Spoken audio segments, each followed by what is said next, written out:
Hello students, welcome to our YouTube channel Pratik Singh Classes. In this video, we will study about CBSE Standard 10th Science Unit 6 Transportation Section 6.4. Okay, in the previous video, we have studied a lot of things. We have learned a lot of new things which we are given or also not given in the book. Okay, so today class will be not of that much length. Okay, it will be a short class of maybe 15 to 20 minutes. Okay, and we will study a lot of things about transportation in human beings. So let us start this with activity 6.7. Visit a health center, that means a clinic or a hospital in your locality, and find out what is the normal range of hemoglobin content in human beings. Okay, means if you go to the clinic or hospital, okay, or if you have any family member or a friend who is a nurse or compounder or a doctor, okay, ask to them what is the normal count of hemoglobin in our body. Okay, so they will tell you the number of hemoglobin particles per cc of the blood. Is it the same for children and adults? Okay, ask to them that is it the same for children or adult or anybody who is suffering from any disease which is related to the blood or respiration. Okay, is there any difference in the hemoglobin level for men and women? And also you will be amazed to know that the amount of hemoglobin present in the blood of men and women are different. Okay, in the children and adults are different, in a healthy person and a sick person it is different. Visit a veterinary clinic, that means the clinic for animals in your locality, nearby place. Find out what is the normal range of hemoglobin content in an animal like a buffalo or cow. Okay, see, whatever organism which is around us, which we see, okay, if their blood is red, it is because of the presence of hemoglobin in the blood. Okay, you can also Google out about the animal or about the organism whose blood is not red. Okay, then is this content different in calves, males and female animals, or whether it is same or different for human beings? Compare the difference seen in male and female human beings and animals. Okay, how would the difference, if any, explain it? Okay, be explained. And also try to find out what are the conditions by which the number of hemoglobin or the amount or the content of hemoglobin in the blood changes, in what circumstances it happen. We have seen in previous section that blood transports food, oxygen and waste material in our bodies. Okay, so when we breathe in, whatever the oxygen goes to our lungs, some amount of oxygen is being carried out with the help of RBC, red blood cells, from the lungs through alveoli to all the parts of the body. And also not only the oxygen, the work of blood is also to transport the nutrients extracted from the food, okay, in the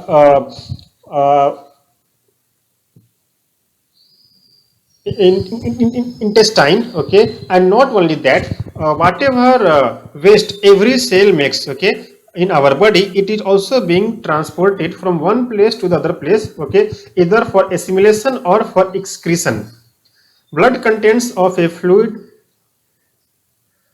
Oh, once again, in class 9th, we have learnt about blood being a fluid connective tissue. Okay, blood contents of a fluid medium called plasma, in which the cells are suspended. Okay, see, the cells in our body are not connected to each other, or the other way, it is suspended, just like our earth is suspended in this universe. Okay, plasma transports food, carbon dioxide and nitrogenous waste in dissolved form, okay, that is in fluid form. Oxygen is carried by the red blood cells. Many other substances like salt, okay, like minerals, okay, are also transported by blood. Okay, we thus need a pumping organ to push blood around the body. Okay, means there must be something which pushes the blood in such a way that it travels from the every part of the body, from head to toe and back. Okay, a network of tubes to reach all the tissues, and a system is in place to ensure that this network can be repaired if damaged. Okay, means if suppose there happens something damaged in our transportation of blood, or in the path of the blood transportation, it must be taken care of. It must be replaced, or it must be diagnosed. Okay, so the transportation of blood happens in our body is done by the special system, and that is called as our heart. Our heart makes the blood to flow all around our body, okay, from toe to the head. Okay, fine. So in figure 6.10, this is the complete figure of our heart. It is not the way which we draw. It is totally different. Okay, and you can see here different parts of our heart. Okay, and if the person remains healthy, the heart is the only organ after the brain which works from birth to death. Okay, the heart is a muscular organ which is as big as our fist. Okay, not more than that, and you will be amazed to know that even this is that much small, it works 24 hours without any kind of stoppage. Okay, but one thing you remember, that when we sneeze, okay, during the time of sneezing, the every part of our body stops working, even our heart also, because both oxygen and carbon dioxide have to be transported by the blood. The heart has different chambers to prevent the oxygen rich blood from mixture with the blood containing carbon dioxide. Okay, once again, let us revise this sentence once again. The heart has different chambers. Okay, as you can see here, the blue color and the light red color. Okay, to prevent the oxygen rich blood from mixing the blood containing carbon dioxide. Okay, so that means in two different chambers, two different types of blood will be there. It is not black or blue blood. Okay, it is like oxygen rich blood and carbon dioxide rich blood. The carbon dioxide rich blood has to reach the lungs for the carbon dioxide to be removed from our body, and the oxygenated blood from the lungs has to be brought back to the heart. Okay, so that it should be taken, or it should be transported to all other parts of the body. Okay, this oxygenated blood is then pumped to the rest of the body.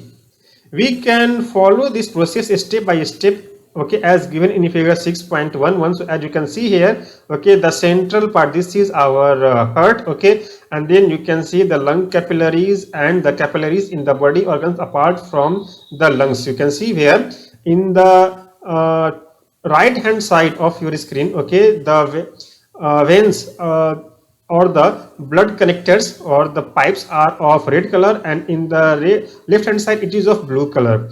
Okay, the red color shows that the amount of oxygen in the blood is very high, and the blue color shows that the amount of carbon dioxide coming backward, okay, is high. Okay, means the amount of carbon dioxide in the blood is very high there. Okay,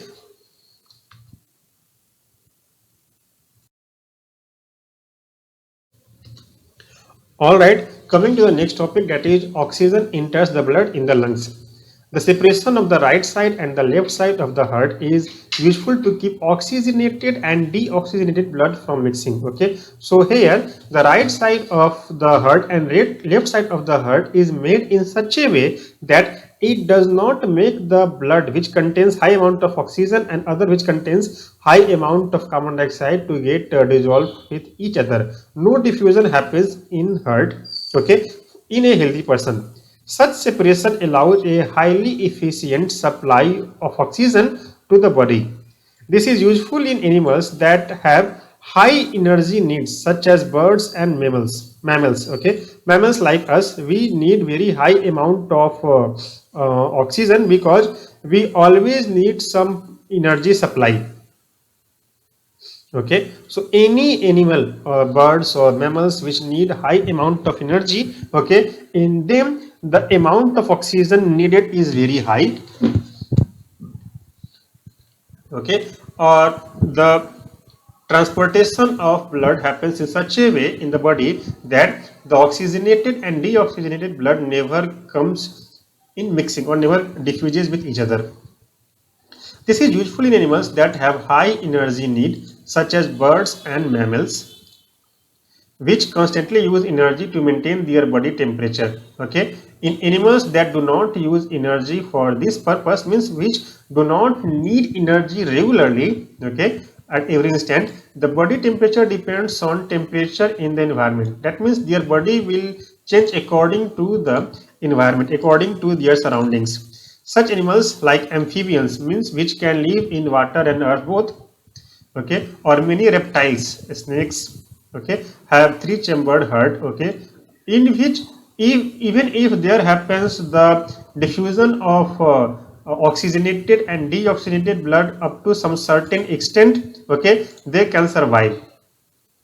Fishes, on the other hand, have only two chambers to their heart, and the blood is pumped to the gills, is oxygenated there and passes directly to the rest of the body. Means what happens there is, when the fishes take oxygen or separates oxygen from the water with the help of gills, okay, from the gills the oxygen directly goes to the every part of the body, okay. Thus blood goes only once through the heart in the fish during one cycle of the passes through the body.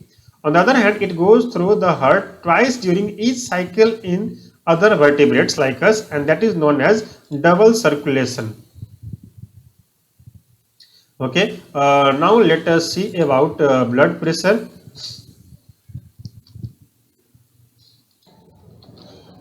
Blood pressure, the force that blood exerts against the wall of a vessel is called the blood pressure. Okay, you might have heard about some person, they get very high amount of blood pressure, some they get low blood pressure. Why does that happen? We'll come in the subsequent chapters and in classes. Okay, here we will know only about what is the healthy blood pressure for a person, what should be the minimum and maximum limits. Okay, this pressure is much greater in arteries than in veins, because arteries, they have to transport oxygenated blood to every part of the body, and veins, they have to transport deoxygenated blood from every part of the body back to the heart, to the lungs. Okay, the pressure of blood inside the artery during ventricular systole or contraction is called systolic pressure, and the pressure in artery during the ventricular diastole or relaxation is called diastolic pressure. Okay, and this is how we measure the minimum and maximum amount of blood pressure for a healthy person. Okay, the normal systolic pressure is about 120 millimeter of mercury, and for diastolic pressure it is 80 millimeter of mercury. Blood pressure is measured with an instrument, and that is called as a sphygmomanometer. High blood pressure is also called hypertension and is caused by the contraction or constriction of arterioles, uh, okay, which results in increased resistance of blood flow. It can lead to rupture of an artery and internal bleeding also. Okay, so whether the pressure is low or very high, okay, below 80 mm of mercury or above 120 mm of mercury, okay, both are dangerous for a healthy person, both are dangerous for us. Okay, the reason why the blood pressure increases, one of the common reason is intake of high amount of common salt. Okay, then this is the end of today's video. Okay, I hope you have studied, you have learned a lot of things which were unknown earlier. Okay, if you have any question to ask, if you have any doubt, you can question it, you can type it in the comment section of this video. The comment section is now open for everybody. Okay, in our next video we will study about the tube blood vessels, okay, then maintenance of platelets, okay, lymph, okay, and a lot of other things, okay, about our blood circulation. And then we will also see the transportation in plants. How does water is being transported in the plants, which works against the gravitational force. Okay, so till next video, take care of yourself. Bye bye.